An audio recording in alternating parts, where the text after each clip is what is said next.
Dia diutuskan untuk membawa risalah agama. Kalau Nabi itu sekadar seorang Rasul untuk menyampaikan risalah agama seperti Rasul-Rasul yang terdahulu. Nabi Ibrahim alaihissalam menyampaikan risalah.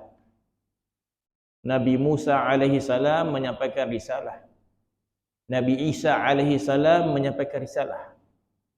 Begitu juga Nabi kita Muhammad sallallahu alaihi wasallam menyampaikan risalah agama. Menyampaikan agama Islam kepada kita. Tetapi kita lihat bahawa apa kita kata khususiat keistimewaan Nabi sallallahu alaihi wasallam yang begitu luar biasa.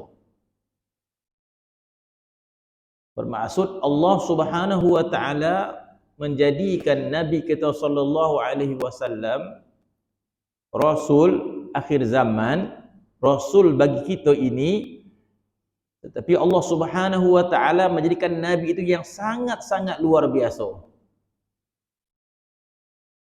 Kelahiran Nabi sallallahu alaihi wasallam diriwayatkan dengan keadaan yang begitu ajaib. Tidak ada orang lahir seperti Nabi kita sallallahu alaihi wasallam, tak ada. Para ulama meriwayatkan pelbagai riwayat tentang keajaiban kelahiran Nabi kita sallallahu alaihi wasallam. Sehinggalah kita ke remajanya dan Allah Subhanahu wa taala memberikan Nabi kita sallallahu alaihi wasallam pelbagai khususiat. Bahkan diri Nabi sallallahu alaihi wasallam itu diberikan keistimewaan yang tidak ada pada jasad orang yang lain. Nabi kita sallallahu alaihi wasallam tidak ada pada tubuh badannya yang bau busuk, tak ada. Tak ada yang tubuh badan Nabi itu bau busuk, tak ada. Hatta najis Nabi pun wangi. Najis Nabi pun wangi. Peluhnya dijadikan minyak wangi. Jadi bahawa Nabi kita sallallahu alaihi wasallam bukan sekadar seorang rasul yang menyampaikan agama, maka kita perlu mempelajari, mengetahui, mengenali Nabi kita sallallahu alaihi wasallam sebagai satu kewajipan sebagai umat Nabi Muhammad sallallahu alaihi wasallam. Sebab itu dalam kitab Al-Barzanji menyebut wa kana sallallahu alaihi wasallam ahsana khalqan wa khuluqan. Al-Imam Al-Barzanji menulis dalam buku dia wa kana sallallahu alaihi wasallam ahsana khalqan wa khuluqan. Adalah Nabi sallallahu alaihi wasallam ahsana khalqan, sebaik-baik kejadian. Di sana ada kitab Syama'il Rasulullah yang ditulis Al-Imam At-Tirmizi. Ramai ulama menulis tentang Syama'il, kesempurnaan Nabi sallam. Ini salah satu kitab yang ditulis oleh Imam Al-Ghazali dalam kitab Ihya Ulumuddin dan diambil oleh Syekh Abdul Samad Al-Filembani bahagian dalam Ihya Ulumuddin tersebut dalam bab khususiat Rasul. Syekh Abdul Samad Al-Filembani masukkan dalam kitab Syairus Salikin. Kemudian Tuan Guru Fahmi Zamzam ni ambil sebahagian daripada kitab Syairus Salikin itu, maka dibukukan khusus tajuk Syama'il Rasulullah SAW. Syama'il Rasulullah yang ditulis Imam At-Tirmizi itu lebih khusus kepada tubuh badan Nabi sallallahu alaihi wasallam, rambutnya macam mana, pipinya macam mana, matanya macam mana, jalannya macam mana, itu ditulis dalam kitab hadis Imam At-Tirmizi. Di sini menggambarkan wajib kita sebagai umat Nabi Muhammad sallallahu alaihi wasallam mengetahui sebanyak mungkin tentang Nabi kita sallallahu alaihi wasallam, sebab Nabi kita adalah raja di akhirat nanti. Dia adalah raja di padang mahsyar. Maka Nabi bersabda, ana sayyidu walid Adam wala faqar. Nabi mengatakan aku adalah penghulu seluruh anak Adam. Nabi Adam pun duduk belakang dia. Ya. Di padang mahsyar itu Nabi penghulu dia. Mana-mana Nabi lah ketua kepada semua manusia. Kita mengatakan sayyidu, ketua, penghulu kepada seluruh manusia. Ya. Kalau dalam hadis Nabi menyebut bahawasanya dalam syurga itu ada pembesar dan ada raja-raja. Nabi kata. Ketika mana Nabi SAW dalam satu riwayat menceritakan bahawa sebentar lagi akan ada ahli syurga akan masuk dalam majlis kita. Jadi hanya Nabi sahaja yang boleh memberitahu siapa ahli syurga. Nabi mengatakan Abu Bakar ahli syurga, Sayyidina Umar ahli syurga, Sayyidina Osman ahli syurga, Sayyidina Ali ahli syurga. Jadi hanya Nabi saja yang boleh mengkhususkan siapakah ahli syurga. Pada satu ketika Nabi mengatakan akan masuk dalam majlis kita penghuni syurga. Dan tiba-tiba keluar seorang ketika mana Nabi dalam majlis dia, maka keluar seorang, maka bila keluar lelaki tadi, Nabi kata yang aku maksudkan adalah lelaki yang keluar tadi.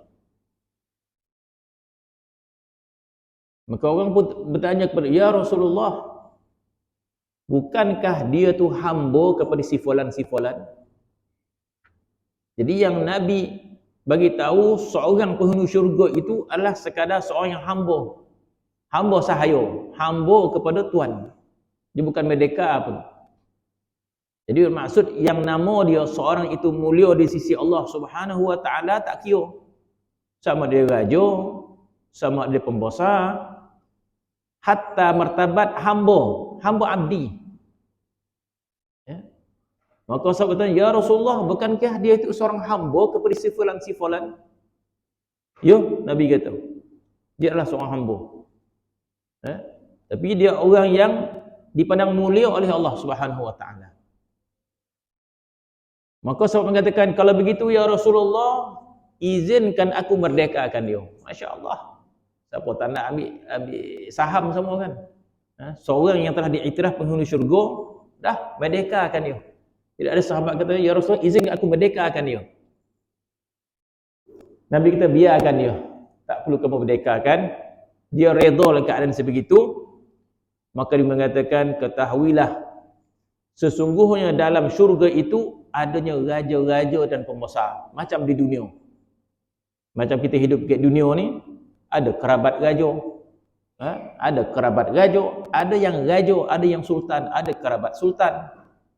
Ada yang sultan, seorang yang sultan. Kau dapat robot pergilah, kau dapat darah pula tak ada. Jadi kita tahu kita ada sultan. Bila dia datang, ketapilah kita dan kita akur. Oh, kita ada raja yang kita muliakan. Ada pembesar ni kan. Jadi bila datang, oh dapat bergambar dengan raja pun jadilah dia. Kan? Ejekan masjid dapat makan lagi semeja dengan raja. Hoi. Untung jadi imam macam tu. Salah satu faedah jadi imam mungkin dapat makan dengan raja. Jadi Nabi mengatakan, biarkan si hamba tadi sebegitu, ketahuilah sesungguhnya dalam syurga itu adanya raja-raja dan pembesar-pembesar. Salah seorang raja di syurga nanti dia tu. Di dunia dia menjadi seorang hamba, tetapi dalam syurga nanti dia jadi raja kepada penghuni-penghuni syurga. Jadi dalam syurga nanti kita menghuni syurga, ada juga pembesar-pembesar yang kita tahu. Ada raja juga. Jadi bermaksud kalau dalam syurga tu ada raja-raja, Nabi ni siapa? Tak raja segala raja. InsyaAllah. Jadi kalau Nabi kita, Nabi mengatakan dia ketua seluruh anak Adam. Ana sayyidu waladi Adam wala faqar. Aku adalah ketua seluruh anak Adam, bukan aku berbangga-bangga. Bermaksud Nabi tu raja kepada seluruh manusia. Jadi tidakkah patut, wajib kita mengerti siapa Nabi kita ini? Tak akan sepatutnya kita tahu siapa isteri dia, siapa anak dia, siapa ayah dia, siapa keturunan dia. Sebab dia ketua kita di akhirat nanti. Wajib dan sepatutnya kita mengetahui. Bahkan mendatang kemuliaan pada diri kita. Sebab itu kitab berbentuk syama'il, kesempurnaan Nabi, maka satu kitab yang amat-amat perlu kita baca. Untuk apa? Untuk menambahkan makrifat, pengenalan kita terhadap Nabi kita sallallahu alaihi wasallam. Mana kata satu kebahagiaan yang tak dapat kita nak gambarkan kalau kita memahami makna nikmat jadi umat Nabi Muhammad sallallahu alaihi wasallam. Kita dimuliakan oleh Allah Subhanahu wa taala sebab kita mendapat nabi yang begitu mulia. Kita telah menjadi umat kepada Nabi Muhammad sallallahu alaihi wasallam, maka wajiblah kita mengetahui siapakah nabi kita sallallahu alaihi wasallam. Maka sambungan daripada muka 50 iaitu riwayat tentang akhlaknya nabi kita sallallahu alaihi wasallam. Bagaimanakah akhlaknya nabi kita sallallahu alaihi wasallam? Yang dianjurkan kita agar mencontohi akhlaknya baginda sallallahu alaihi wasallam. Kita nak mencontohi tubuh badan Nabi, tak mampu kita. Nabi handsome, kita tak handsome. Kan? Nabi itu Masya Allah. Bahkan dikatakan Nabi kita sallallahu alaihi wasallam lebih cantik daripada Nabi Yusuf alaihi salam. Kalau kita mendengar kisah Nabi yang paling cantik adalah Nabi Yusuf alaihi salam. Sehingga wanita-wanita yang melihatnya hilang akal kejap. Tapi ulama mengatakan Nabi kita sallallahu alaihi wasallam terlebih cantik berbanding Nabi Yusuf alaihi salam. Jadi kita tidak dapat mengikuti kecantikan Nabi sallallahu alaihi wasallam pada kejadiannya, tetapi kita disarankan mengikut akhlaknya Nabi sallallahu alaihi wasallam. Laqad kana lakum fi Rasulillahi uswatun hasanah. Allah Subhanahu wa taala memuji akhlak Nabi sallallahu alaihi wasallam. Wa innaka la'ala khuluqin azim. Jadi wajib sangat kita mempelajari apa maksud Allah Ta'ala memuji sebegitu sekali kepada Nabi sallallahu alaihi wasallam, wa innaka la'ala khuluqin azim. Sesungguhnya engkau ya Muhammad berada di atas akhlak yang sangat agung. Allah Ta'ala yang bersebut. Allah Ta'ala memandang akhlak Nabi ni agung, azim. Wa innaka la'ala khuluqin azim. Allah Ta'ala yang menceritakan akhlak Nabi ni azim. Ada satu ketika orang Yahudi bertemu Sayyidina Ali selepas kewafatan Nabi sallallahu alaihi wasallam. Orang Yahudi dia tak pernah melihat Nabi sallallahu alaihi wasallam. Jadi bila bertemu Sayyidina Ali, maka orang Yahudi tanya, "Wahai Ali, sifatkanlah kepada aku bagaimana watak nabimu itu." Kata orang Yahudi, "Tolong sifatkan kepada aku. Tolong ceritakan kepada aku bagaimanakah keadaan Nabi kamu tu, macam mana orangnya?" Orang Yahudi itu bertanya. Jadi Sayyidina Ali kata, "Sebelum aku jawab, kau jawab soalan aku dulu." Soalan dijawab dengan soalan. Bahaya tu. Sebelum aku jawab, kau jawab soalan aku. Silakanlah. Sila jawab. Cuba engkau ceritakan nikmat yang ada di dunia ni, yang Allah Ta'ala turunkan di dunia. Cuba kau ceritakan nikmat Tuhan di dunia satu persatu. Melopong orang Yahudi tadi. Cuba kau bagi tahu nikmat Allah Ta'ala di dunia ini satu persatu. Cuba kau ceritakan. Macam mana nak cerita? Allah Ta'ala sebut, wa in ta'uddu ni'matallahi la tuhsuha. Macam mana nak sebut nikmat Allah Ta'ala kat dunia ni? Allah Ta'ala menyebut dalam Quran, wa in ta'uddu ni'matallah sekiranya kamu nak hitung nikmat Allah, la tuhsuha. Kamu takkan mampu nak hitung. Kamu takkan mampu nak sebut nikmat Allah ke dunia ni. Terlampau banyak. Allah Ta'ala yang sebut macam tu. Jadi yang orang Yahudi belum faham. Tak mampu aku, dia kata. Aku nak ceritakan nikmat Allah di dunia ni, tak mampu aku. Jadi Sayyidina Ali jawab, itulah jawapan dia. Kata dia, wah, balik pula. Kenapa itu jawapan dia? Maka kata Sayyidina Ali, engkau tidak mampu untuk menyebut tentang nikmat Allah Ta'ala di dunia. Sedangkan nikmat Allah Ta'ala di dunia ini sedikit. Allah Ta'ala sebut dalam Al-Quran, Qul mata'ud dunya qalil. Allah Ta'ala sebut dalam Al-Quran, Qul mata'ud dunya qalil. Katakan ya Muhammad, mata'ud dunya, nikmat dunia sedikit. Nikmat yang sedikit pun kamu tak boleh nak sebut, apatah lagi akhlak Nabi yang besar. Allah bila bercerita tentang nikmat dunia, qalil. Apabila Allah Ta'ala bercerita tentang akhlak Nabi, azim. Jadi kata Sayyidina Ali, nikmat dunia yang Allah Ta'ala sifatkan qalil itu pun kamu tak mampu untuk menyebut satu persatu, apatah lagi akhlak Nabi yang Allah Ta'ala sebut khuluqin azim, akhlaknya begitu agung. Jadi bukanlah bermaksud terlampau besarnya akhlak Nabi maka kita berhentilah bicara besar benar, tak. Begitulah nikmat Allah Subhanahu wa Ta'ala. Bukan bermaksud nikmat Allah Ta'ala ni, Allah Ta'ala mengatakan kalau kamu hitung nikmat Allah kamu takkan terhitung, kita pun berhenti menghitung, tak. Banyaknya nikmat Allah Ta'ala kurnia kepada kita. Oh, banyak mana nikmat Tuhan yang ada, entah asal banyak tak dapat sekira dah, malas nak kira. Bukan maksud sebegitu.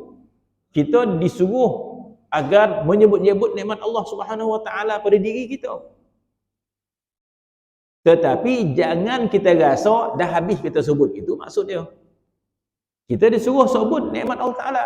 Alhamdulillah nikmat sihat. Alhamdulillah nikmat makan, alhamdulillah nikmat apa lagi? Nikmat sihat tubuh badan, alhamdulillah nikmat duit. Sebenarnya kita disuruh. Ya. Dan jangan perasan dah habis sebut, tak. Sebenarnya kalau kita sebut setiap hari pun takkan habis nikmat Allah Subhanahu Wa Taala. Itu maksud dia. Jadi bila Allah Ta'ala mengatakan kalau kamu hitung nikmat Tuhan kamu tidak terhitung, bukan maksud berhentilah hitung berhati je, tak. Kita kena hitung. Allah telah perintahkan kita menyebut wa amma bi ni'mati rabbika fahaddits. Dalam surah Ad-Duha Allah Ta'ala kata wa amma bi ni'mati rabbika fahaddits. Adapun dengan nikmat Allah fahaddits, sebut-sebutlah. Sebut-sebut ingatlah. Sebut-sebut ni ingat-ingat. Jangan buat tak rati untuk tapi duit pun untuk. Dia sebut-sebut alhamdulillah ya Allah, terima kasih ya Allah, terima kasih ya Allah, sebut tanda syukur. Wa amma bi ni'mati rabbika fahaddits. Adapun nikmat Tuhan hendaklah kau sebut. Jadi akhlak Nabi ni begitu agung, begitu besar. Maka sayugialah kita mempelajarinya, memahaminya supaya ada keagungan Nabi kita sallallahu alaihi wasallam pada hati kita. Daripada kita mengagungkan dunia, kita mengagungkan harta dan sebagainya, kita mengagungkan Nabi kita sallallahu alaihi wasallam. Seterusnya tentang akhlaknya Nabi sallallahu alaihi wasallam, walaqad kana yad'u ashabahu bikunahum ikraman lahum. Masya-Allah. Sesungguhnya Nabi sallallahu alaihi wasallam memanggil para sahabat itu dengan gelaran, dengan kunyah nama dia, bukan kunyah ya, kunyah. Kunyah. Kana yakni kinayatan, kunyah. Bikuna kunyah. Adalah Nabi sallallahu alaihi wasallam bila memanggil para sahabat itu memanggil dengan kunyah. Kunyah ni gelaran. Jadi kita kata di antara adab Orang Arab ni adab dia tinggi sebenarnya. Ya, adab dia tinggi. Di antara adab orang Arab untuk berlembut dengan seseorang tak panggil nama. Kita ni nama tu di apa? Kita ni nama kita wasaan nama tu. Ibrahim Ibrahim tu. Wasak nama asal. Panggil Ibrahim Ghali dengai kata. Siapa tu? Pendeknya Ibrahim. Dia tak pendek kan? Ibrahim, Ibrahim apa lagi? Ibrahim ni kan. Abdul Rahim. Him ni tinggal kita lagi tahu kan. Jadi di antara akhlak nubuwah ataupun akhlak nabawiyah, di antara akhlak nabawiyah, memanggil nama tu dia kira kasar. Maka di antara akhlak Nabi, dia tak panggil nama orang, dia panggil gelaran orang. Kunyah ni dia akan nisbahkan kepada anak. Macam Rasulullah kunyah dia Abul Qasim sebab anak dia nama Qasim. Anak Nabi dia seorang nama Qasim, jadi Abul Qasim, ya Abul Qasim. Jangan kita baik tu kan. Jadi orang panggil bapa pada anak. Tengoklah anak ada berapa orang. Anak ada Ibrahim, ada apa nama, ada Musa, Abu Ibrahim, ayah kepada Ibrahim, ayah kepada Ibrahim, ayah kepada Musa. Dia panggil situ.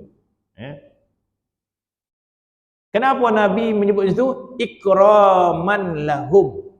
Itu adalah menunjukkan memuliakan seseorang, maka akan dipanggil ayah si fulan. Siapa ada anak dia panggil. Ada anak dia nama apa? Fatimah, Abu Fatimah, Ummu Fatimah. Itu cara orang Arab.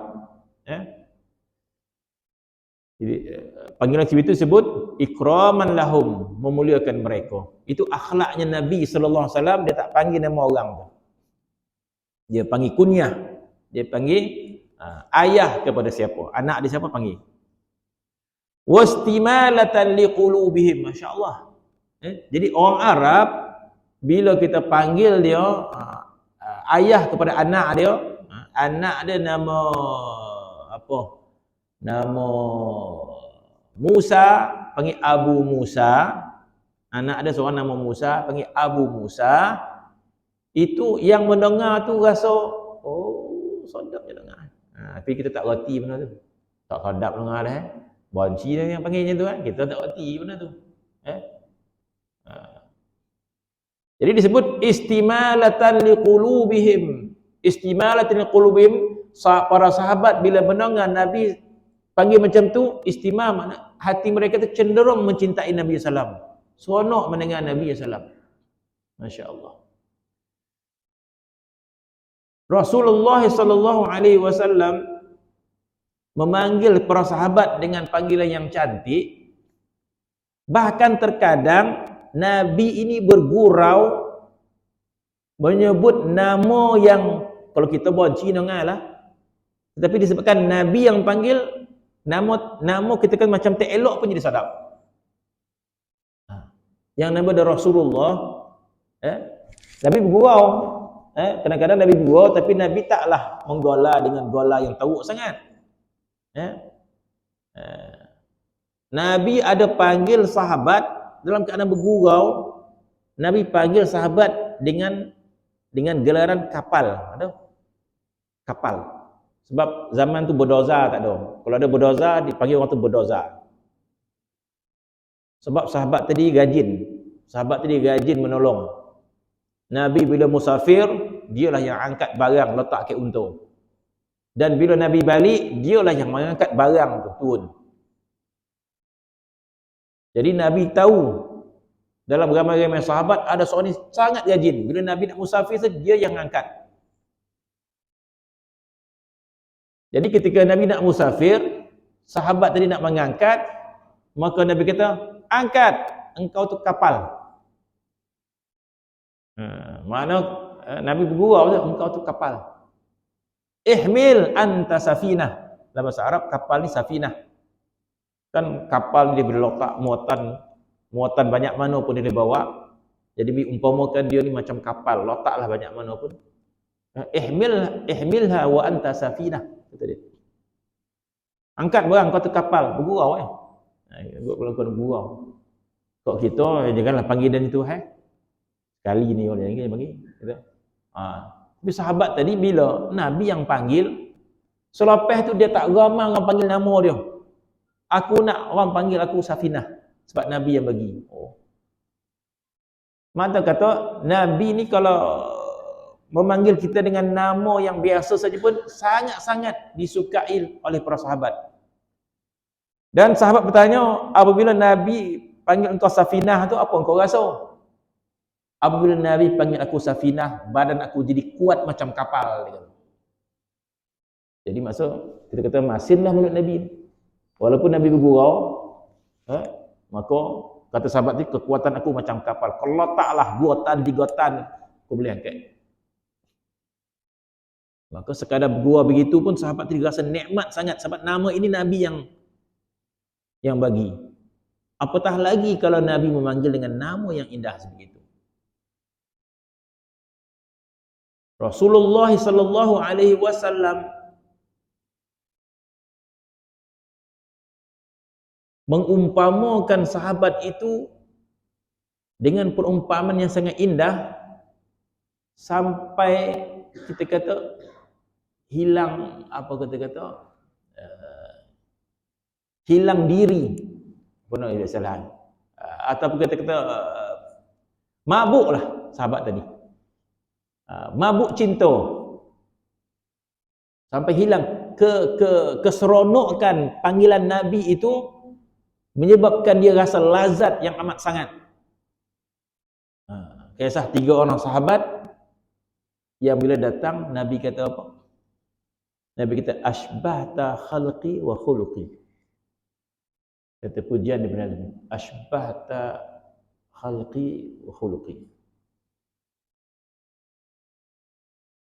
Mula datang Sayyidina Zaid bin Harisah, tak salah. Dia sebut, anta maulaya, anta maula. Engkau adalah tuanku. Engkau adalah tuan kepada aku. Tu angkatlah tu. Maka Zaid bin Harisah tu sangat lazat dengan kata itu, melompek dia. Tanpa dia tersadar. Macam orang dapat hadiah lah, tak sadar melompek menyorit. Tak sadar. Minta maaf lah, kata dia. Terlalu suka pun lah. Kalau terlalu suka dia terjorit, minta maaf gitu. Di luar kawalan. Jadi Zaid bin Harisah tu dia melompat kegembiraan. Maka datang Ja'far, Sayyidina Ja'far. Maka dikatakan asbahta khalqi wa khuluqi. Wahai Ja'far, asbahta, engkau itu macam akhlak engkau macam aku. Akhlak engkau dan tubuh badan engkau macam aku. Asbahta khalqi wa khuluqi. Asbahta khalqi. Engkau umpama diriku dan umpama akhlak aku. Maka Saudara Ja'far tak dapat nak tahan kelazatan kata-kata Nabi itu melompat. Dalam riwayat kata fahajal. Hajal ni tak dapat nak gambarkan perasaan dia. Datang Sayyidina Ali, maka Nabi mengatakan ana minka wa anta minni. Ana minka wa anta minni. Ini kata-kata cinta yang kata-kata cinta yang sempurna lah. Nabi ni orang yang pandai bercinta. Maka apa kata-kata cinta kepada Sayyidina Ali? Maka kata Nabi, ana minka wa anta minni. Masya Allah, ini kalau pasangan kekasih, engkau adalah sebahagian daripada aku dan aku adalah sebahagian dari dirimu. Kita kata tak lalap 2 bulan. Aku adalah sebahagian dari dirimu. Dirimu adalah sebahagian daripada aku. Itu kata-kata cinta yang yang tinggi itu. Begitulah luahan cinta Nabi kepada Sayyidina Ali. Anta minni wa ana minka. Oh, macam mana Sayyidina Ali nak menahan kata-kata begini? Mana kata begitulah seronoknya kehidupan para sahabat dengan diri Nabi sallallahu alaihi wasallam. Nabi itu adalah nikmat. Nabi itu adalah nikmat. Ya. Itu yang disebut dalam kisah bagaimana Sayyidina Ja'far bin Abi Talib yang syahid di peperangan Mu'tah di Jordan. Sayyidina Ja'far bin Abi Talib. Dan ketika Nabi berada di Madinah, Nabi kata telah syahidlah sekarang ini Sayyidina Ja'far bin Abi Talib. Pada satu ketika Nabi keluar, Nabi mengatakan bahawa telah syahid Sayyidina Ja'far bin Abi Talib, yang mana Sayyidina Ja'far bin Abi Talib di antara sahabat yang menyambut panji-panji peperangan itu. Panjang kisah dia. Sehingga dia dipotong tangan dia, dipotong sebelah kanan, tangan sebelah kanan, maka dipegang dengan sebelah kiri panji-panji peperangan. Dipotong tangan kiri dia, maka dipegang dengan tangan yang terpotong tadi. Akhirnya mati syahid. Bermaksud Sayyidina Ja'far bin Talib ni mati syahid yang kadang tangan dia terpotong. Maka Nabi mengatakan sesungguhnya Allah Subhanahu wa taala menggantikan tangannya dengan sayap.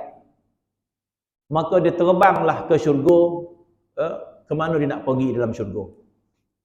Bermaksud Sayyidina Ja'far bin Talib masuk ke syurga dengan sayapnya. Itu perkataan Nabi sallallahu alaihi wasallam. Allah Subhanahu wa taala telah menggantikan tangan Sayyidina Ja'far bin Abi Talib yang terpotong itu dengan dua sayap, dan dia terbang ke syurga ke mana saja dia nak pergi. Masya-Allah. Kemudian satu ketika Nabi keluar rumah, tiba-tiba Nabi menjawab salam, memberi salam atau jawab salam, manang keteh, maka Nabi memberi salam. Maka katanya, apa ya Rasulullah? Nabi kata, Sayyidina Ja'far bin Abi Talib minta izin daripada Allah Subhanahu wa taala keluar daripada syurga untuk datang berziarah kepada aku. Sebab apa? Sebab Sayyidina Ja'far kerinduan kepada Nabi sallallahu alaihi wasallam. Masya-Allah. Sepatutnya dah masuk syurga, dah lupalah segala-galanya. Tak, Sayyidina Ja'far masih lagi mengingati kekasihnya, iaitu Nabi sallallahu alaihi wasallam. Dengan arti kata lain, tidak memadai syurga tersebut tanpa Nabi sallallahu alaihi wasallam. Sepatutnya dah dapat nikmat syurga, dah selesai. Tak, minta izin daripada Allah keluar daripada syurga untuk berziarah kepada Nabi sallallahu alaihi wasallam. Seperti kata, Nabi itu adalah nikmat. Berada pada zaman Nabi itulah satu nikmat. Allah Subhanahu wa taala akan curahkan keberkatan, kerahmatan, kegembiraan, keriangan, kelazatan dan sebagainya kita kepada bersama dengan Nabi sallallahu alaihi wasallam. Sebab itu Allah Taala sebut dalam Quran, wa may yuti'illah war rasul ulaika ma'al ladzina an'ama Allah minan nabiyyin wasiddiqin wasyuhada wassalihin wa hasuna ulaika rafiqa. Jadi kalau orang tak faham makna ayat Quran ni, ayat Quran ni tidak dipaham dengan nafsu syahwat kita. Sebab nafsu syahwat kita, yang nama nikmat harta, yang nama nikmat makan, yang nama nikmat itu rumah, mahligan dan sebagainya. Tapi Allah Subhanahu wa taala sebut dalam Quran, wa may yuti'illah war rasul, barang taat kepada Allah dan Rasul, apa balasannya? Ulaika ma'al ladzina an'ama Allahu 'alaihim. Mereka itu akan diletakkan bersama. Ulaika ma'al ladzina an'ama Allahu 'alaihim minan nabiyyin. Mereka itu akan dihimpunkan bersama para anbiya, para syuhada, para salihin. Wa hasuna alika rafiqa. Jadi kita kena tahu bahawa di akhirat itu ada satu nikmat berhimpun dengan orang-orang soleh. Jadi kalau di dunia ini kita tak tahu nikmat berhimpun dengan orang soleh, itu kita kata hati kita banyak penyakit. Hati kita terlampau tenggelam dalam dunia ini. Ya. Sebab tu orang yang hati bersih, dia akan rasa nikmat bila berhimpun dengan orang-orang yang soleh. Dia akan diberikan kelazatan untuk berhimpun dengan orang-orang soleh. Akhirat nanti kemuncak nikmat itu dihimpunkan dengan para anbiya. Jadi kalau di dunia ini kita merasakan nikmat berhimpun dengan orang-orang yang soleh, orang-orang yang mencintai Allah, orang yang mencintai Rasulullah, diberikan nikmat. Kalau tak diberi nikmat, hati kita sakit.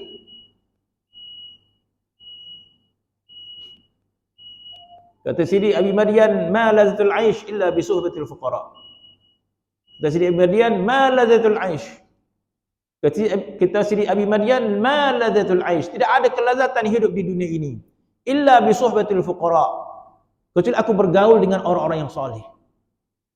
Bermaksud dia diberikan rasa nikmat oleh Allah Subhanahu wa taala, berhimpun dengan orang-orang yang soleh, berhimpun dengan orang-orang yang ahli ma'rifah, berhimpun dengan orang yang mencintai Allah Subhanahu wa taala, berhimpun dengan orang mencintai Rasulullah, diberikan kelazatan. Maka dia mengatakan malazul aish, tidak ada aku rasa hidup dunia yang lebih lazat illa bi suhbatul fuqara. Kecuali kita aku bersuhbah, bergaul dengan orang-orang yang soleh.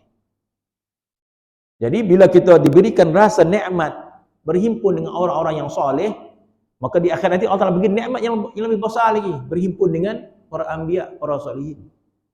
Kalau di dunia ini kita tak faham maksud berhimpun dengan orang yang soleh, macam mana kita nak faham nikmat berhimpun dengan para anbiya, para salihin sallallahu alaihi wasallam?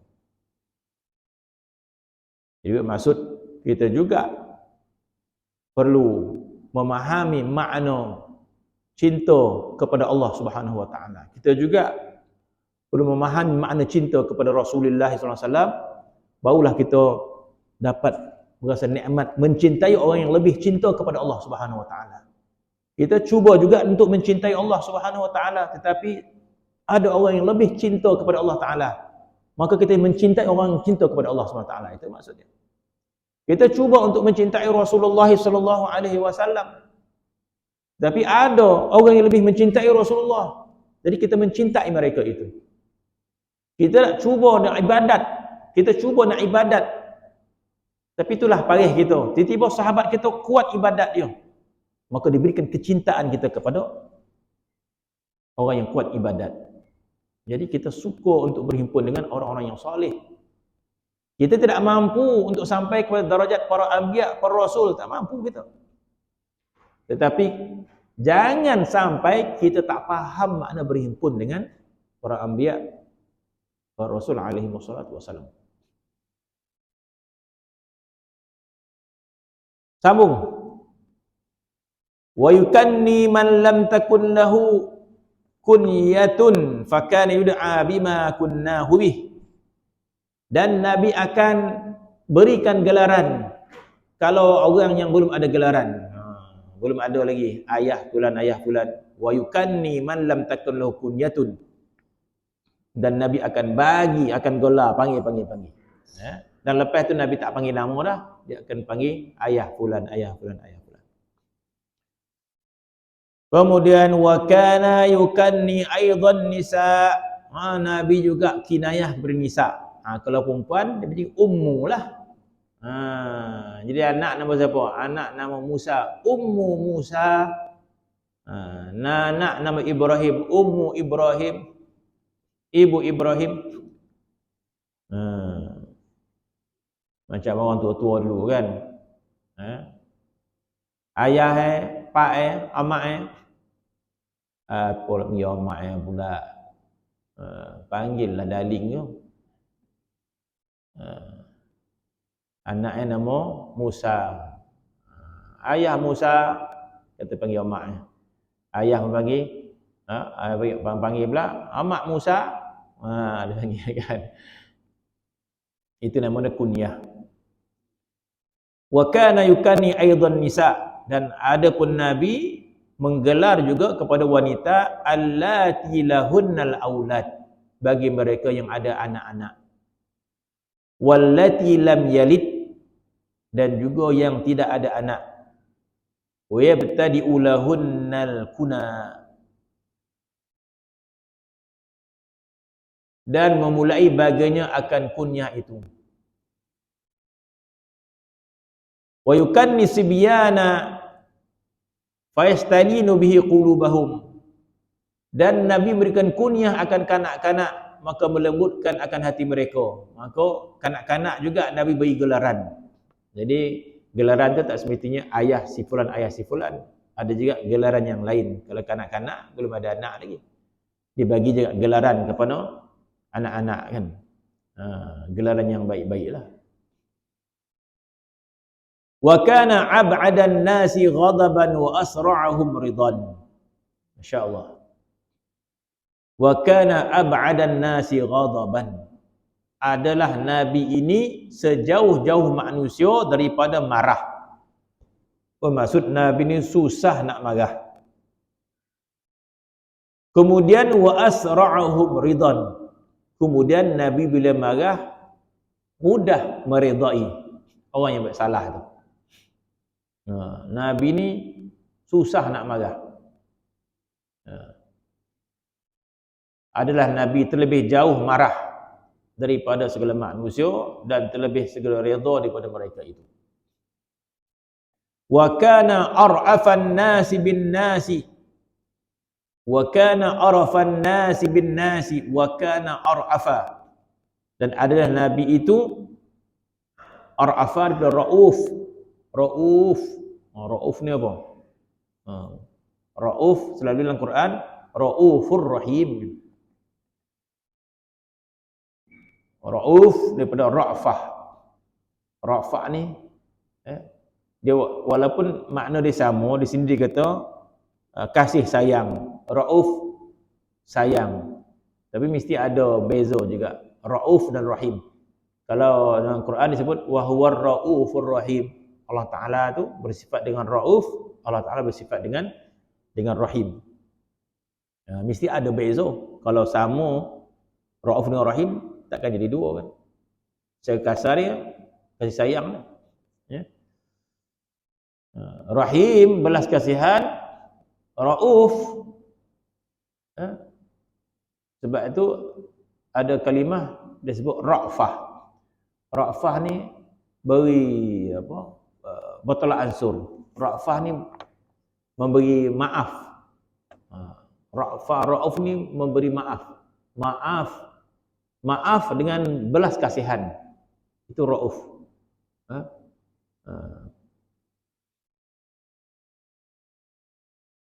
Jadi sifat Ra'uf adalah sifat penyayang dan mudah memaafkan orang. Itu sifat Ra'uf namanya. Mudah. Orang buat salah dengan kita, dia minta maaf, kita mudah maafkan. Itu nama dia Ra'uf. Ra'uf. Jadi kalau susah, tak ada maaf dah. Jumpa pada masa tu. Kau yang betul hati ya. Tak ada sifat Ra'uf. Hatinya miskin. Orang sifat Ra'uf ni hati dia kaya dengan kasih sayang. Belas kasihan dan mudah memaafkan. Itu maksud Ra'uf ya, Ra'uf. Wa kana ar'af. Nabi ni sekasih-kasih. Ar'afan nasi bin nas. Mana Nabi ini sekasih-kasih pada orang. Masya-Allah. Belas kasihan Nabi ini. Nabi sangat belas kasihan. Dan belas kasihan Nabi itu kepada seluruhnya. Hatta kepada binatang, hatta kepada haiwan. Nabi mengasihi hatta kepada haiwan. Wa khairan nasi lin nasi, dan sebaik-baik manusia kepada manusia. Jadi kalau kita pernah jumpa sebaik-baik orang, Nabi ni sebaik-baik orang. Khairun nasi bin nas, orang yang paling baik. Wa anfa'an nas lin nas. Wa anfa'an nas lin nas, dan orang yang paling memberi manfaat kepada manusia. Mana Nabi ini akhlak dia sentiasa memberikan manfaat pada orang. Sentiasa ingin memberi manfaat kepada manusia. Nabi sentiasa memberi manfaat kepada manusia. Bahkan yang paling memberi manfaat Kita ni mungkin kadang-kadang tengoklah hujung minggu ni kita buatlah apa nama tu, khidmat masyarakat gitu. Seminggu sekali khidmat masyarakat. Yang lain tu untuk diri kita lah. Orang mari dia kata, itu pun kau ada dah lah. Sebulan sekali lah khidmat masyarakat gitu. Yang lain untuk dan lah, jangan kacau pula. Anfa'an nas bin nas. Sebab tu jemaah haji sekarang ni jadi selalu orang pergi haji, kalau tak dibekalkan benda ni, dia akan jadi keliru ataupun akan jadi tergaba-gaba lah di Mekah. Apa nak buat ataupun menghadapi suasana yang bermacam-macam di Mekah. Jadi Nabi sebut haji mabrur tidak ada balasan kecuali syurga. Al-hajjul mabrur laisul jazaa'il jannah. Al-hajjul mabrur laisul jazaa'il jannah. Haji yang mabrur tidak ada balasan kecuali syurga. Jadi istilah mabrur itu pun sahabat tak faham. Mabrur daripada kalimah bar, baik, mabrur yang baik, haji yang baik. Ini tak dipahami. Haji mabrur. Jadi sahabat bertanya, ya Rasulullah, ma barrul hajj? Sahabat tanya, ya Rasulullah, apa itu haji mabrur? Ataupun ya Rasulullah, macam mana nak dapat haji mabrur tu? Nabi kata haji mabrur ini balasannya hanya syurga. Jadi sahabat pun tak faham haji mabrur. Ma barrul hajj? Ya Rasulullah, apa itu haji mabrur? Nabi tak sebut haji mabrur banyak tawaf.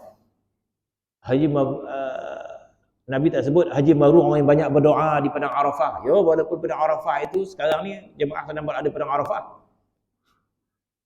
Jadi kata riwayat, rahmat yang turun di padang Arafah tu tersebar ke seluruh dunia sampai ke kita. Sahabat tanya, bila rahmat turun di padang Arafah, apakah untuk Arafah saja atau untuk seluruh umat Islam? Nabi kita bahkan untuk seluruh umat Islam. Tapi sana yang banyak ada. Sebab tu ketika mana jemaah ukur yang Arafah, kita sini buat ketaatan supaya lempah tu banyak. Disunatkan kita puasa sehari kita dikira 9 lagi.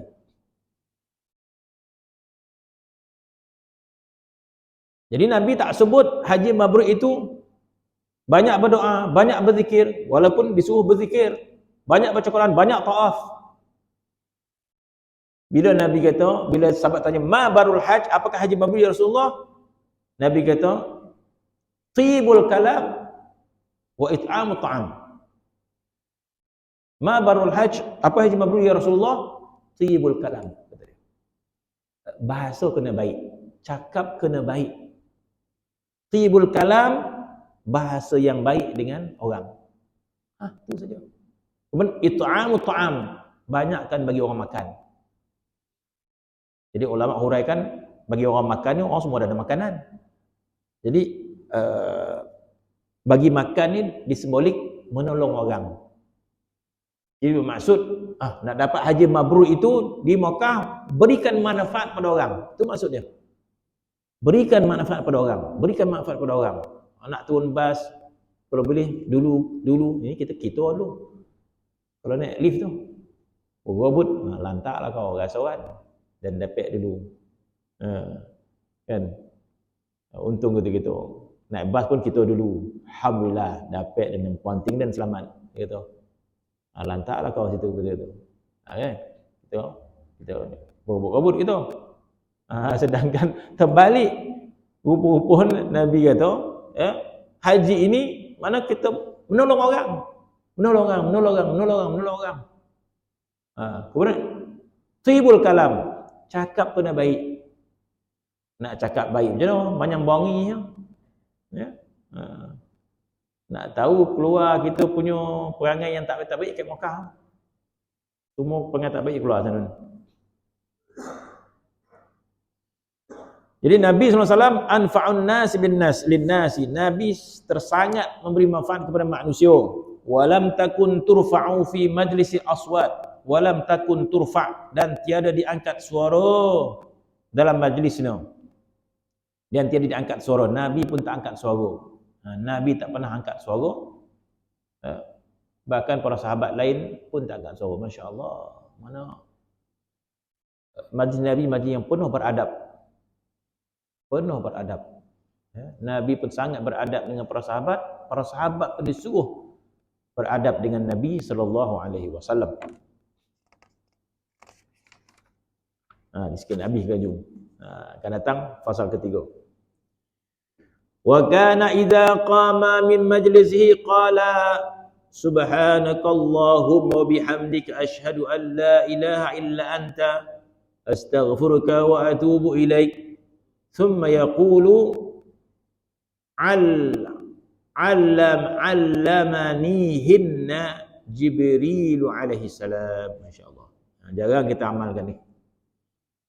Wa kana idza qama min majlisi, adalah Nabi itu bila bangun daripada majlis bersama sahabat berhimpun dan sebagainya, maka Nabi akan subhanakallah bihamdika. Kita baca kafarah majlis kan. Ini yang Nabi baca. Subhanakallahumma wa bihamdika asyhadu an la ilaha illa anta astaghfiruka wa atubu ilaik. Nabi majlis yang kita sudah sunat, kita sudahkan majlis kita nak habis kafarah majlis. Nabi yang sebut subhanakallahumma wa bihamdika asyhadu an la ilaha illa anta astaghfiruka wa atubu ilaik.